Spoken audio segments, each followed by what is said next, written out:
comment ça va bien? Alors, de mon côté, ça fait un moment que je suis pas venue vous voir.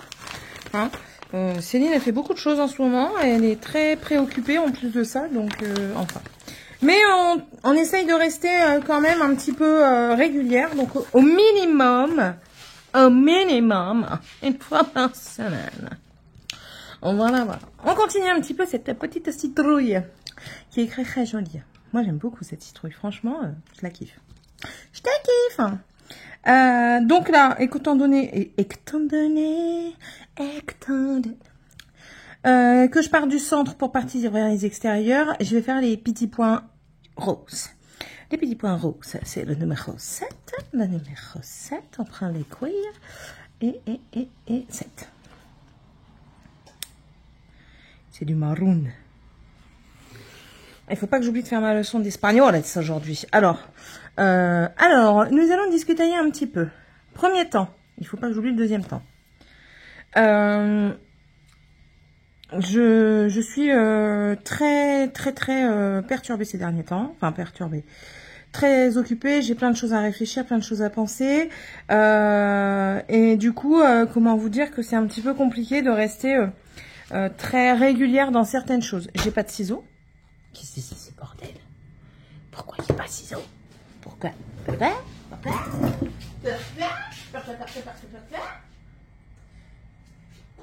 Je cherche toujours. Eh bien, écoutez, on change pas une équipe qui gagne. Le petit coupon que je servira. Voilà. Oui, beaucoup de choses en tête, beaucoup de choses qui se sont passées aussi, dont je vous parle pas. Hein, mais bon, sachez que ces derniers temps, c'est un peu compliqué. Mais on fait pour garder la pêche, on fait pour rester au maximum au taquet. Même si, comme je vous le dis, c'est parfois très difficile. Enfin, voilà. Alors, première chose, je continue mes leçons avec Duolingo. Alors, si vous connaissez pas Duolingo, je sais pas si je vous en ai parlé, vous. Je sais plus. Faudrait que je note dans un journal de bord ce dont je vous ai parlé. Oh, c'est pas mal ça comme idée, écrire un journal de bord. Ah, c'est pas mal. Bref. Oui, donc en fait, j'apprends l'espagnol avec Duolingo. Et il n'y a pas si longtemps après, j'ai découvert qu'on pouvait apprendre une deuxième langue. Et du coup, j'ai décidé de me perfectionner en anglais. Donc, j'apprends l'espagnol. Donc là, ça va. Mi esposo es gracioso. Voilà, mon mari est drôle. Voilà. Ok, hein, c'est déjà pas mal. Je sais parler de mon mari, c'est déjà bien. Es serio tú también. Pardon, excusez-moi. Es serio también. Il est sérieux aussi. Donc, j'apprends et franchement, ça me fait vachement plaisir parce que du coup, je découvre des nouveaux mots. Et moi, vous savez que je suis quelqu'un, si vous me suivez depuis un moment, et si vous suivez aussi ma deuxième chaîne, hein, ma première chaîne, pardon, vous savez que j'aime toujours apprendre. Je pars du principe que une vie est faite pour apprendre et puis qu'on ne doit pas juste se carrer sur ses acquis parce que ben voilà, c'est comme ça. Bref, ça c'est ma façon à moi de voir et bien sûr je vous filme pas correctement comme d'habitude, vous me direz. Donc ça. Et franchement, je me débrouille pas trop mal. Après, j'ai une capacité et j'adore. J'ai une capacité. En fait, moi, je suis quelqu'un qui apprend vite et j'adore l'anglais et tout ça. Oh, excusez-moi, monsieur m'appelle. La vraie. Reprenons. Alors, attendez, maintenant, je vous recale. Voilà. Alors, si vous voyez des taches, mes enfants ont dessiné à l'acrylique. Impossible à rattraper. Heureusement, c'est une table en plastique et en dessous, c'est une nappe en tissu. Hein. Heureusement. Bref, donc oui, donc Duolingo et franchement, j'adore apprendre l'espagnol et je m'éclate à me perfectionner en anglais. Bon, pour le moment, c'est des petits trucs, mais il y a des mots que je ne connaissais pas et du coup que j'apprends. Et ça, franchement, pour moi, c'est génial, quoi. Ça, je sais pas, ça me motive encore plus à apprendre. Donc voilà. Là, monsieur vient de m'appeler, du coup, pour vous donner un petit peu en live. Il a arrêté une femme sur la route. Il s'est pris pour un policier. Sa roue était en train de prendre feu. Donc, il lui a dit d'appeler un dépanneur, parce que si la roue, elle prend feu, la voiture prend feu, et la bonne femme peut prendre feu, quoi. Bref. Bref. Ensuite, qu'est-ce que je voulais vous expliquer? Ah oui, mais écoutez, j'ai bientôt une cliente, là, la fille de la voisine, qui m'a dit, Céline, la semaine avant la reprise de l'école, tu peux me faire mes ongles, comme ça au moins j'aurai des bons ongles et tout pour l'école. Je dis oui, si tu veux, il n'y a pas de souci. Je dis par contre, je te fais pas de rallongement, je te fais une capsule américaine, mais pas de rallongement. Ah ouais, ouais, ça me va, t'inquiète. Ok, mais ça va alors. Donc là, je suis contente aussi. Ma fille veut que je lui fasse ses ongles, donc je lui ai dit oui, puisque maintenant elle arrive à un âge où elle peut faire ses ongles. Pareil, je lui ferai pas de rallongement, je lui ferai une pose américaine.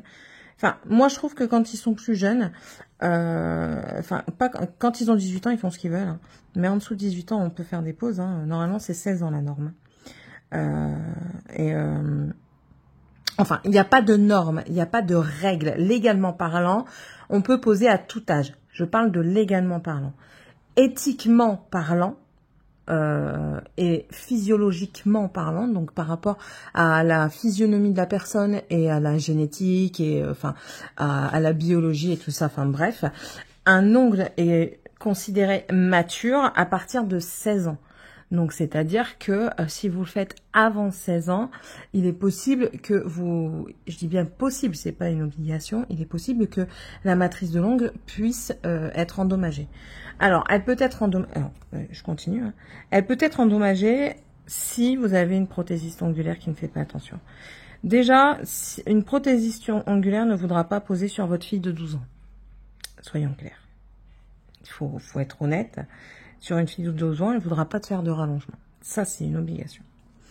Ensuite, celle qui le fait quand même, parce que, enfin voilà. Après, chacun fait comme il veut. Je ne suis là pour critiquer personne.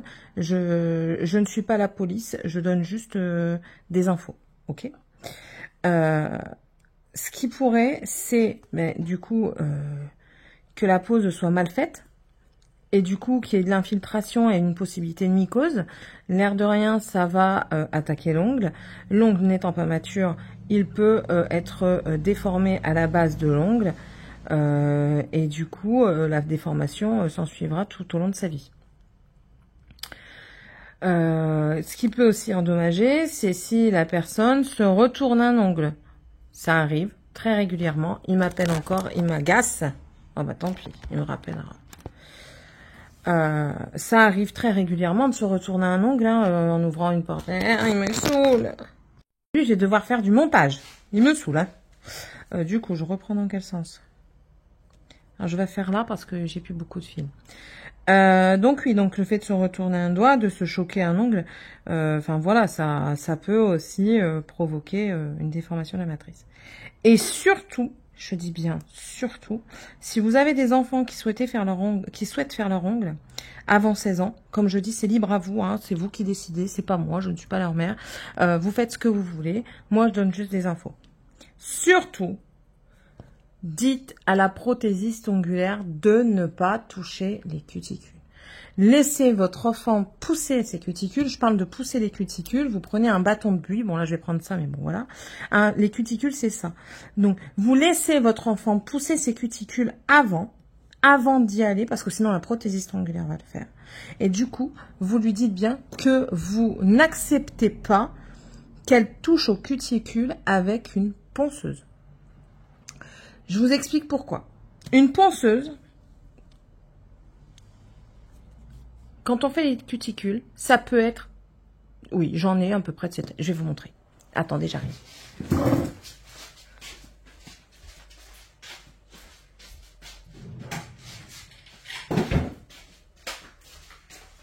Voilà. Mes embouts de ponceuse. Je vous montre et après, j'en reste là. On a plusieurs embouts de ponceuse. On a des carrés. Il y a des carrés, des pointus. Enfin là, il faut que je les nettoie, ils sont sales. Hein. Moi, ils prennent des bains de désinfectant à chaque fois. C'est parce que là, j'avais plus de clientes, je le faisais à moi. Et oui, j'avoue, là, ça laisse à désirer. Mais, bref. Et vous voyez, on peut en avoir des tout fins comme ceci. C'est très très fin. Ça va bien sous la peau. Ça va très bien sous la peau, ça va permettre de décoller. En fait, normalement, on vient avec l'embout. Et en fait, on ne doit pas appuyer, on doit soulever comme ça. Et en soulevant au fur et à mesure, on va aller de plus en plus loin. Et en fait, la matrice se situe à ce niveau-ci. Si elle y va avec la ponceuse, qu'elle va trop loin, elle va toucher la matrice, elle va toucher le départ de l'ongle. Et une fois qu'on touche le départ de l'ongle, il y a plein de soucis qui peuvent être engendrés. Ça peut engendrer une déformation de l'ongle. L'ongle peut pousser de travers, peut pousser avec des creux. Enfin, voilà. Il y a plusieurs trucs. Donc, surtout, ne laissez pas vos enfants juste ça. Si vous, après, vous en faites ce que vous voulez de ce que je vous dis. Mais moi, je vous conseille de ne pas les laisser toucher les cuticules avec une ponceuse si elles ont moins de 16 ans. Voilà. Parce que oui, il y a des prothésistes ongulaires de pacotille qui n'ont pas fait de formation, qui ne connaissent pas l'ongle, qui ne connaissent pas les problèmes que ça peut engendrer. Et du coup, elles y vont gaiement. Qu'à cela ne tienne, si elles abîment la personne, elles sont pas chères, elles vont être à 20 € la pose, hein, certes. Mais à côté de ça, ben, votre ongle il va être déformé. Quand vous avez 12 ans, 13, 14 ans, enfin, voilà, quand vous êtes plus vieux, vous en foutez de votre ongle qui est déformé. Vous en foutez un petit peu. Mais quand vous êtes plus jeune, eh ben, vous en foutez pas. Et si c'est pour donner un mal-être à l'enfant, c'est pas la peine. Voilà. Donc voilà, moi, du coup, je vais avoir cliente et je suis contente. Tout ça pour ça. Tout ça pour vous dire ça. Mais je préférais le dire parce que, enfin, voilà, quoi. Je trouve ça important. Alors, on va finir ce fil-là. Tac. Voilà. Il y a des petites taches de rousseur. Il est trop.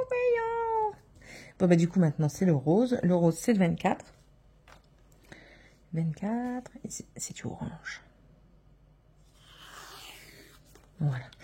Et puis, ben, la dernière chose, ben, écoutez, on va parler de livres. J'ai lu, il y a un petit moment déjà, La maison au milieu de la mer céruléenne de...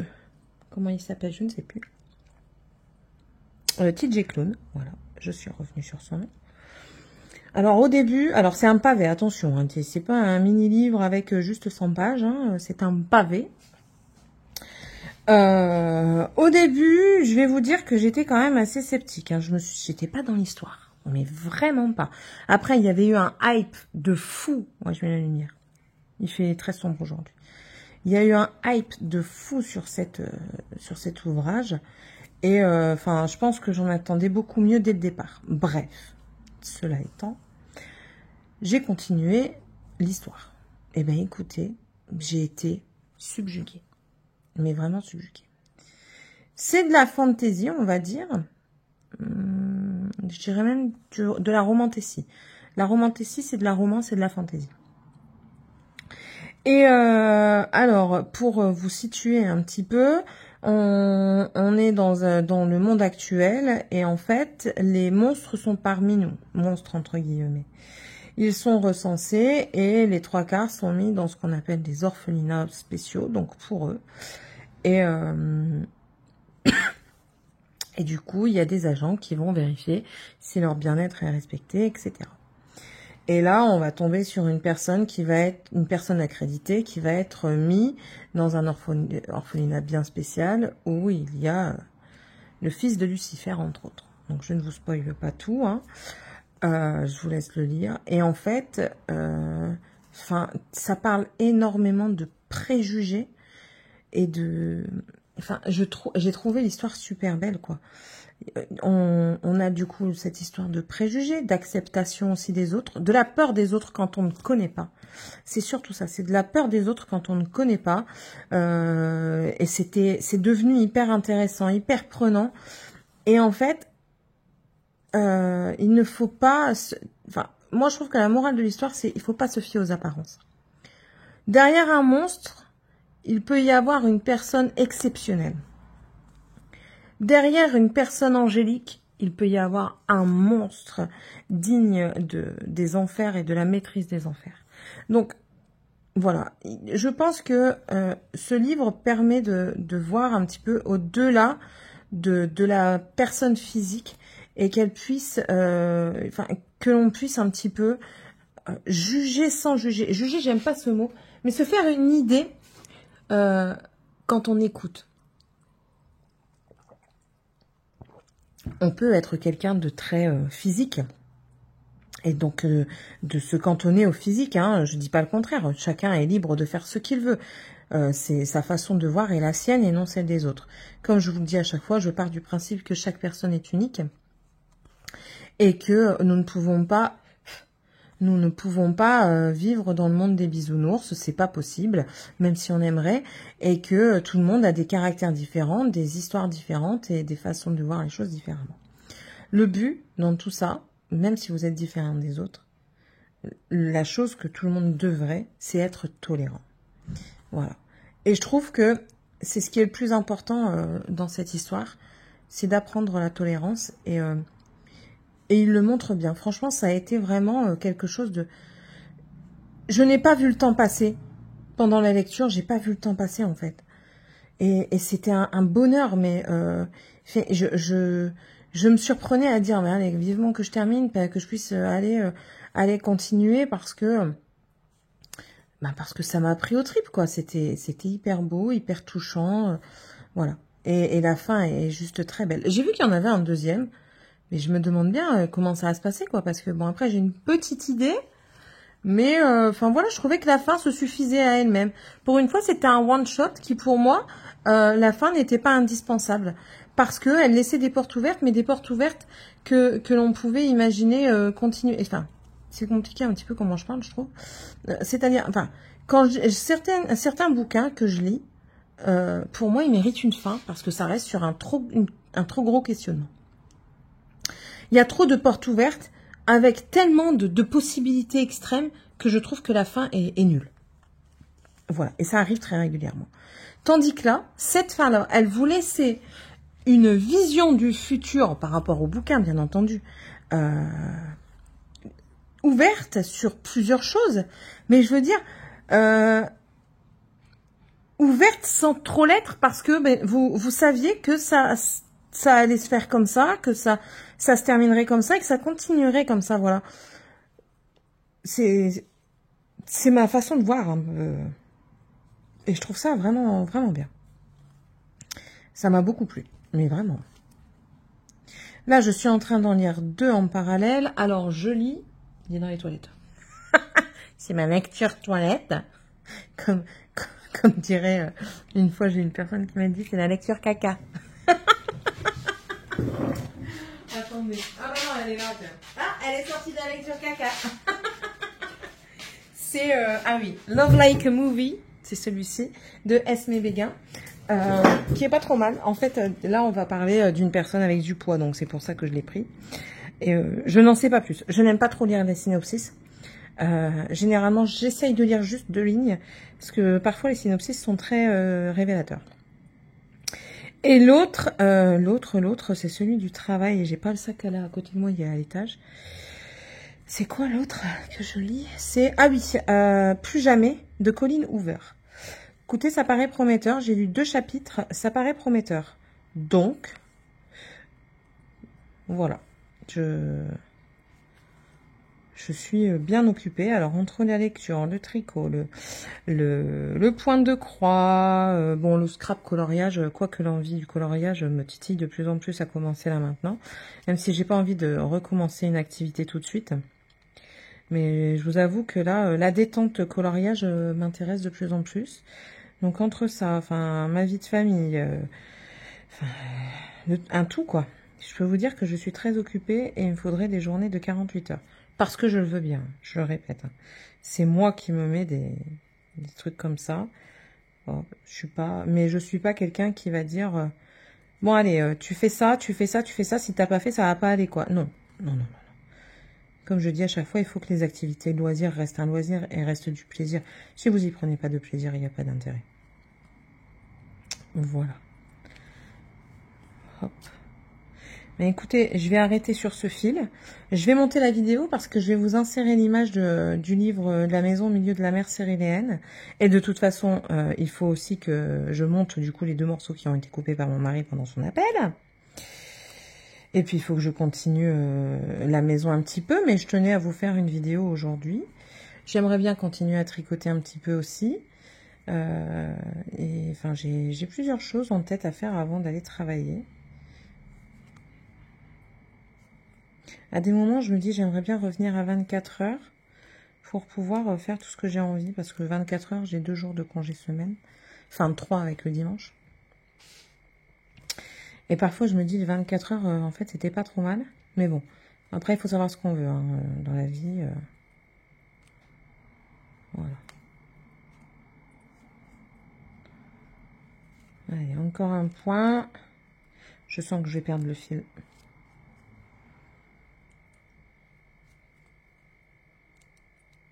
Ah non. Ah, trop forte.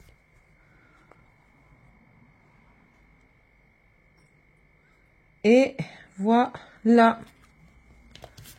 Bon, bah du coup, on a fini ces petites taches de rousseur qu'on a étalées vers la petite noisette ici, une petite branche là et cette noisette là. Donc les noisettes sont finies avec ces couleurs là par rapport aux petits points.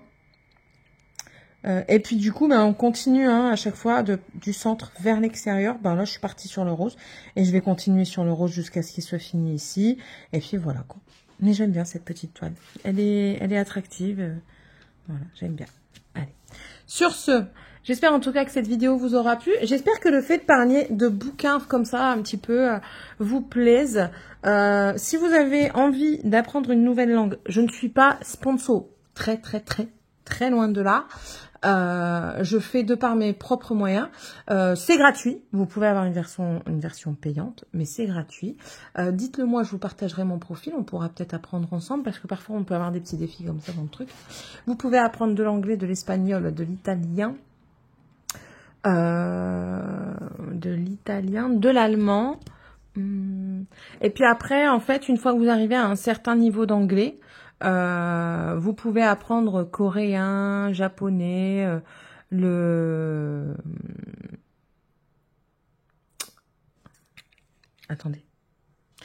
portugais, l'hindou, enfin voilà. Vous pouvez vraiment accéder à toutes les langues et même les langues inventées style dans Game of Thrones. Vous pouvez apprendre la langue de Khal Drogo, là, des Dothraki. Franchement, c'est bien, c'est pas mal du tout. Et vous pouvez également apprendre la musique si vous le souhaitez. C'est une particularité. Pour moi, personnellement, j'ai tenté, mais non, pas du tout. Par contre, il y a les mathématiques, si ça vous intéresse. Il y a les mathématiques et tout ça. Je trouve que c'est adapté aussi pour les enfants. Donc, n'hésitez pas à aller voir un petit peu. Hein. Si vous voulez, je vous dis, je vous partage le profil. Je ne touche rien, c'est totalement gratuit. C'est pour vous si vous souhaitez vous instruire un peu plus et apprendre, pourquoi pas, une nouvelle langue ou alors vous perfectionner dans certaines langues et tout ça.